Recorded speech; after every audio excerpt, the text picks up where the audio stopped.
Here I've got SHARP B10 and let me show you how to change language on the following device. So at first let's open the settings, then find and select other settings. Here you should pick languages and input and then click on languages. To select some other language, click on other language and then select from this list the language that you would like to have your device in. As you can see, the list is pretty wide, so you will definitely find something suitable. And let me pick, for example,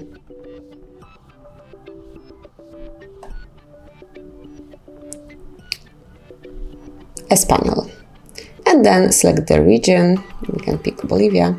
And if you want it to be default, simply slide it up to the first place. And now it will be a default language in your device. As you can see, everything has changed and your device is in Espanol. Then if you'd like to go back to English or pick some other language, you have to select the languages and input tab one more time. It's one above here. Then select the first tab, which is for languages, and you can either slide it up English or pick some other language, or you can permanently remove Espanol by tapping on more icon, click on remove, and then select the language that you would like to remove, confirm it by tapping on bin icon, and then click on OK. And that's it. Now we are back in English. As you can see, now English is a default language in your device. So that's basically all. This is how you can change language in your SHARP B10. Thank you for watching. Please subscribe our channel and leave the thumbs up.